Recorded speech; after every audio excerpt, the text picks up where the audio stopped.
Hello, everybody, and welcome to Elevate Your Life podcast. I'm here with the amazingly beautiful Cheryl Morley. Thank you, Paul. Oh my gosh, I'm excited to be here today. We've got some great things to talk about. And Paul, this might be one of my favorites because I love contribution. Yeah. So we're at the end. It's kind of a sad day, Cheryl.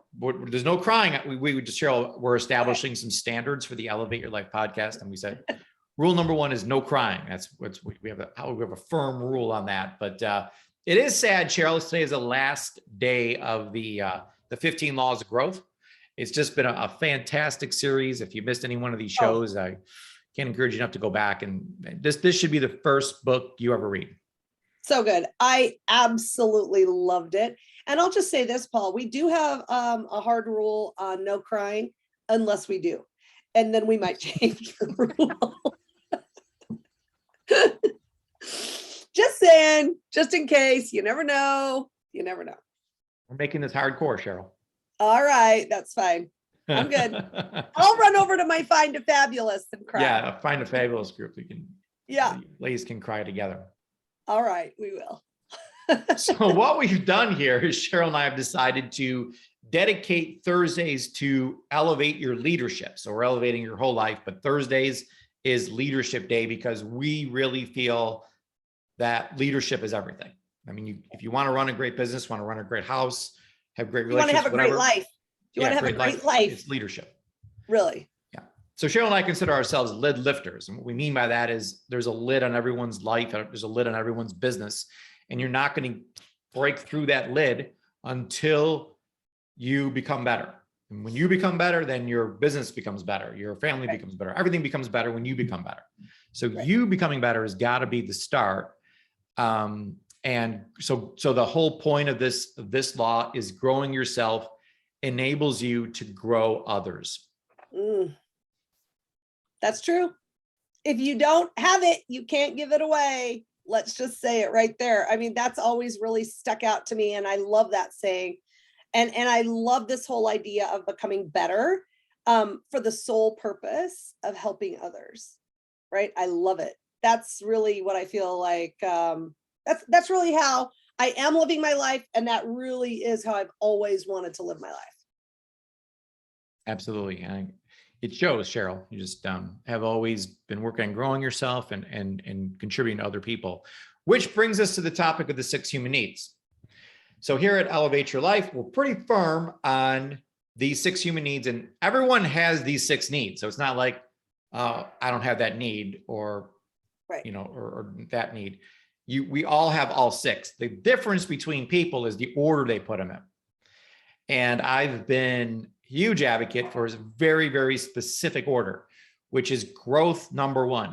I'm always, sure. Oh, wait, I just thought of something right now. Yep. So you said that everybody has the 6 human needs. Yep. So just to be clear, everybody has these needs and you may not even realize it, but you do have every one of them. And you have in your life put them in some order. And for me, I never knew that I'd put them in an order. I mean, I know that I had them. If you told me, well, these are the needs you have, I'd be like, yes, I know. Yep, that's right. I have those needs. But I did not realize that the way I lived my life was because of the order that I put them in. And I think that's super interesting, first of all. And I think it's super awesome that, Paul, you and I train that we can change those. Right? We can change them around, which is even better news. Yeah, right? Absolutely. So it's deciding what order they want to be in, but the whole, now John doesn't even talk about these 6 human needs in this book, but what we're telling you is that he's telling you in a roundabout way that growth has to be number 1. So he always wrote the book, The 15 Laws of Growth. So growth is number 1, but because you're growing, you can now contribute to people's lives. So contribution is number 2, second need. And then from that contribution, what's happened in John's life, what's happened in Cheryl's life, what's happened in my life is we've built these amazing connections with people. And Cheryl and I just love the connection we have with all of our listeners, with all of our followers, with all of our fans. We love that connection. Like, and this is me being a little more sentimental than Cheryl. Cheryl's really hardcore. Even though I'm the Marine here, Cheryl's like the drill sergeant. But seriously, the relationships in my life that I have because of this program that Cheryl and I put together is the best thing in my whole life. You know, I really feel great. And from that, because Cheryl and I have been able to help so many people in a significant way, we feel significant, which is another need. Everyone wants to feel significant. Now you can meet that in a million different ways. You know, you could, you know, hold a gun to someone's head and you'll feel significant. You know, there's good and bad ways to feel significant, but we feel the best way to feel significant is to make an impact in other people's lives, to add value to other people's lives. And then Cheryl's favorite, number 5, is variety. So the last 2 are a little confusing. Variety and certainty are the last 2 needs. We all need variety. So God, and you know, he was in a funny mood one day, and he's like, I'm going to give every human 2 needs: the need for variety and the need for certainty, which are the exact opposite of each other. Okay, so for example, super simple example: go to a restaurant. I'm going to try something new today. You know, I've been going to this restaurant for years, but I'm going to try something new today. So you got some variety going on. Or you decide to go to a different restaurant that you've never been to. You always go to the same 5 restaurants. This time I'm going to a different restaurant. So that's leading with someone who has a need for variety that's higher than certainty. But if you have certainty higher, are you going to the restaurant you always go to or a different restaurant? You're going to the one you always go to, because that, and by the way, over 90% of the population has certainty as number 1. The most important thing and the most important need in their life. That's crazy, Paul. Now that means no change. And remember how I always hear this: change is hard for me. Change is a struggle. I don't like change. I don't do well with change. And I mean, one thing we can be certain of is that things are going to change no matter what. Right. But that certainty is why, because certainty is so high on the list. Yeah. So it's just, go ahead. And I'm I'm putting my finger on myself first, because this was a high need for me. As a matter of fact, just the other couple of weeks ago, I'm at my favorite steak place, and I always get the filet, of course. And they have a special tonight, though. I'm like, just don't even say it, because I know what I'm getting already. I get it every single time. Yeah. They had halibut, which I love. I love halibut. It's like, oh, we prepared it an amazing way. Okay, I'll have some variety in my life. I won't have my filet that I love. I'll have this halibut, which whenever it's on the menu, I'm going to buy it. I'm going to get it. What'd you think? No. See, I should have stuck with the certainty. No. See? No. Oh my gosh. No, you're saying no. It doesn't always work. The variety thing doesn't always work out, Cheryl, what I'm saying. Oh, so it wasn't worth it. No. Oh my gosh. Okay.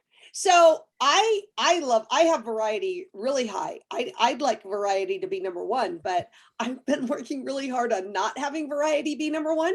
But it's so interesting because it doesn't bother me. Like change doesn't bother me. All of those things, they don't bother me. I like roll with it. It's fine. It's something new. It's something exciting. I look at everything as being like either something new and a challenge and fun and exciting. That's how I look at everything.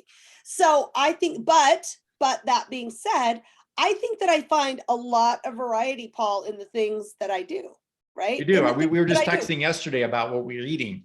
And I'm no, like, I basically don't have any. Cheryl's like, do you count calories? I'm like, well, not really, because I eat the same thing every single day. And you're like, no, you don't. Paul eats the same thing every day. Like, I'm like, eggs, what? shake. I'm like, what are you talking about? Oh my gosh. And steak. Yeah. It's like, Paul, I'll tell you this though. When it comes to chips and dip, you're certain that you're going to stay with the chips and dip. Positive. Yeah, I don't certainty going on with that. In that, because I love chips and dips and salsa and guacamole. Well, again, we all need all 6 of these things. So the way you meet your need for certainty is chips and salsa. That is, you're certain that is great. I'm positive of it. I'm absolutely certain of this one. I am so certain that that's the best thing that there is to eat. I can't even believe it. Yeah. So those are the 6 human needs. And the whole point of that whole conversation was that. And my whole thing, Paul, is just you guys to be aware, right? Just be aware. Start thinking about it. Like I was so shocked when all of a sudden I'm like, what? What are you talking about? So just be aware of it. Just be conscientious and be thinking about how you place those things and place them. Put a 1, 2, 3, 4, in the notes. Put it in there about where you think you are in each of these, and it'll really open your eyes. And then in opening your eyes, you can decide, hey, I'm going to change that. I want to make that a little bit different. I want to, I want growth to be number one, which was what I said. So yeah. And not only doing it for yourself, Cheryl, but a fun game that Cheryl and I play is we pick out other people, our spouses, children, friends, whatever, and we put theirs in order because we know them so well. That is fun. You could, your spouse in 1 second, what their order is. And it may be different than yours, but if once you know the order, you know that, oh, Cheryl loves variety. So what am I going to do? And be like, hey, Cheryl, let's do something new tonight. You're like, okay. So I mean, it's knowing the hot button, which we just taught in our marketing class on Tuesday. We're doing a marketing class. So missed that podcast, check it out. But that is knowing the hot buttons of the people you're working with. And Cheryl, I know your hot button is variety. So like, hey, let's do something different today. You're like, okay. Yeah. Yeah. How about if we go to a different country? That's the type of variety I like. We go on vacation. Yeah. Well, I like that too.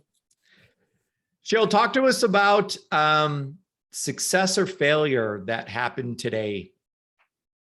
Oh my gosh, I've got to read you this quote. I want to read this quote because I think this quote is so good. For better or worse, yesterday ended last night, which should be a great motivation to keep growing, learning, and developing yourself so that you can be in a great place tomorrow to develop others. Yeah. Oh my gosh, I love that. Oh, great. What a great quote. I love that. And it's just it's simple, but you know what? It's true.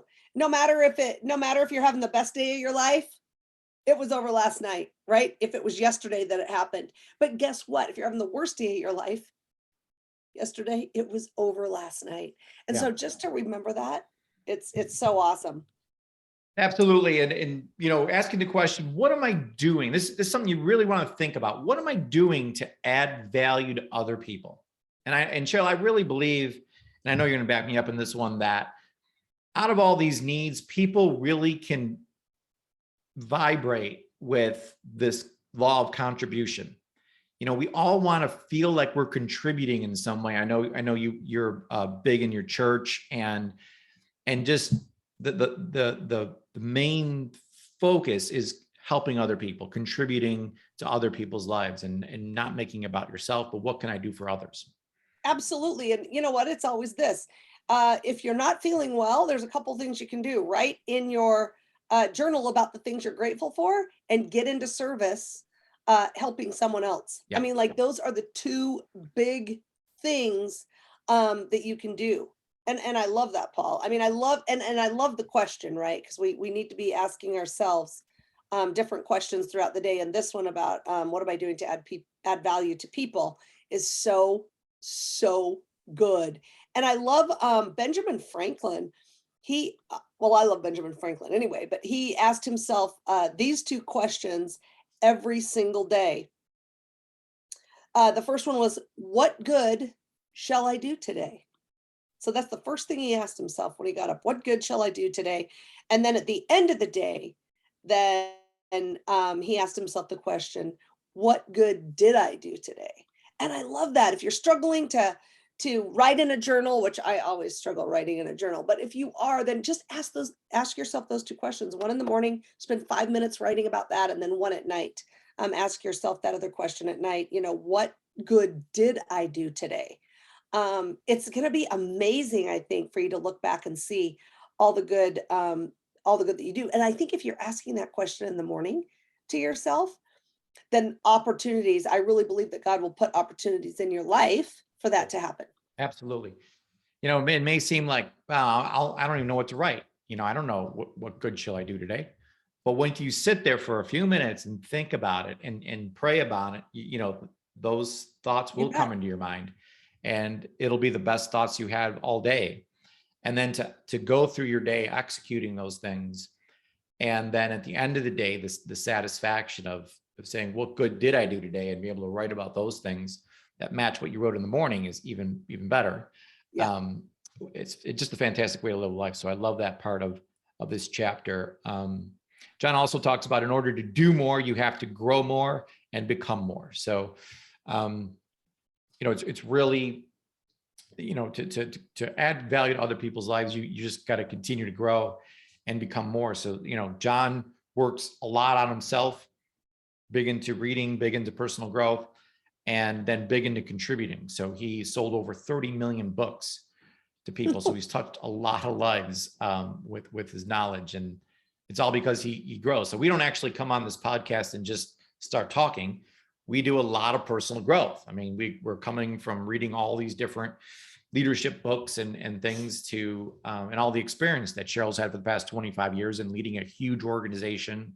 The experience I've had being a John Maxwell leadership coach and working with people also has given us such a great background in being able to teach leadership and to help people become better leaders. But we wouldn't be able to teach this class had we not gone through 50 years combined experience of doing that and all the personal growth that we did over the years.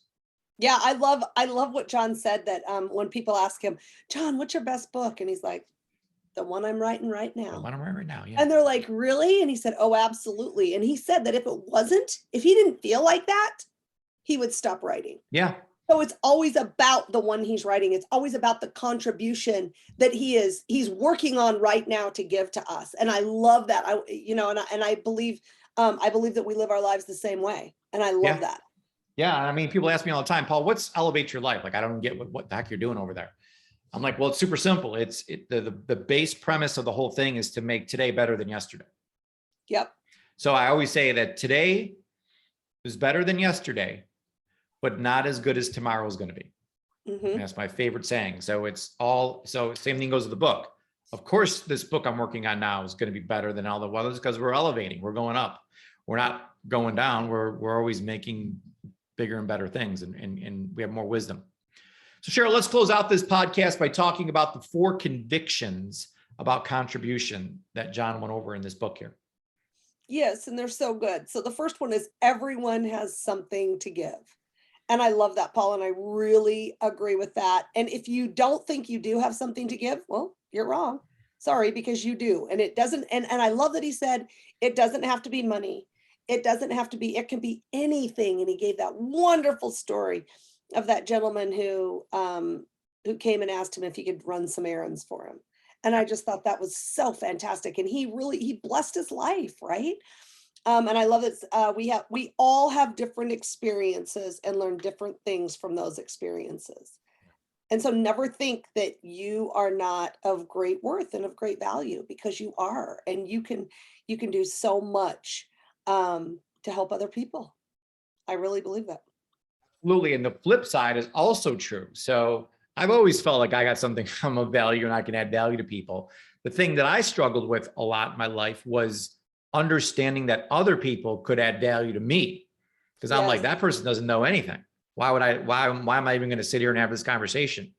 But once I got that ego out of the way and grew up a little bit, got mature, I realized that I don't care who it is that I'm talking to.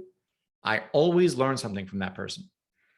Yeah. And you're really good at that, Paul. You're good at that. You always talk about that. You always talk about, we can always learn something from everyone. And I love that. That's so true. It's true. I mean, I don't care. Everyone's had different life experiences and they learn things from that. And, you haven't been through. So super great to have that kind of attitude. What's number 2, Cheryl? Number 2 is you do for one what you wish you could do for many. Yeah. And I love that. You change the world by helping one person at a time. And that's Mother Teresa, right? I mean, that's exactly what she said. Well, how do we feed everyone in the world? How do we save every child? How do we feed every child? And she said, you begin with one. Yeah. And I love that. And Jill, I know that's how you run your whole life. I mean, it's not about mass marketing or mass this. It's really getting with one person and helping that one person, where they're at with their health or their life or their finances or their whatever it is. Yeah. You're always super great at helping that one person. So yeah.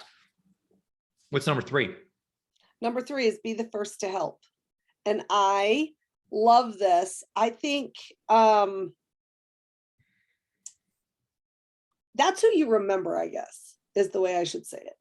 The first person to help. I mean, I'm sure tons of people will come to help, but the first person to help, and I'll never forget this. Can I tell a quick story? So we had a huge snowstorm and we were out driving around pulling people out of ditches, right? And so, and we happened to be every time the very first person on the scene. And I'll never forget, we saw this one guy and he was in the ditch, and he said, "Oh, can you help me?" And of course, you know, because I'd pulled over and I said, "Are you okay?" And he said, "No, he can't get his car out of the ditch."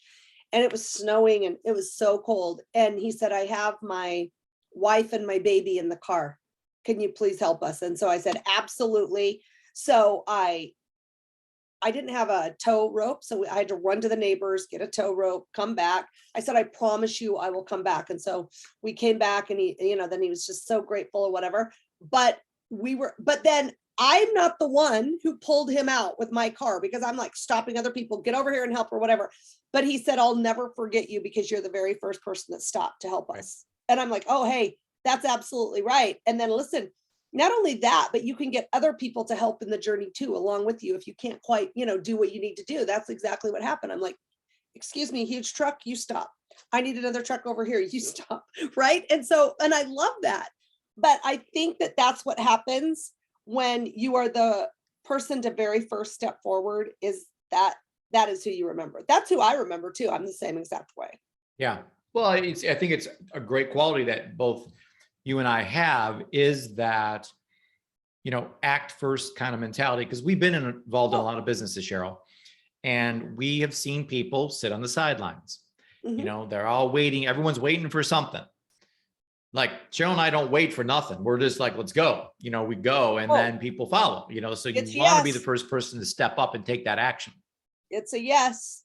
It's a yes, Paul. Lead with yes. Lead with yes. Ask questions later. I love that about you, Cheryl. That's my favorite thing. It's yes. And if you don't know how to do it, figure it out. Absolutely. So awesome. And what's last but not least, Cheryl, number 4? This one is, we are to be a river and not a reservoir. So great. Yeah, we need to share what we learn and not just hold on to it. And I love that, because really that's the beauty of it, right? That's the beauty of the whole thing, is sharing what you learn. That's why I love this whole idea of mentoring so much. I think it is so important. And I love the idea of being a mentor, because you're sharing what you learned and sticking with that person through the journey. And the last one, the last thing here that I want to say, I mean, this is like my favorite thing of the whole entire program, that when I listen to it, and it's, God only gives to us what he knows will flow through us to help others. And I believe that 1,000%. Yeah.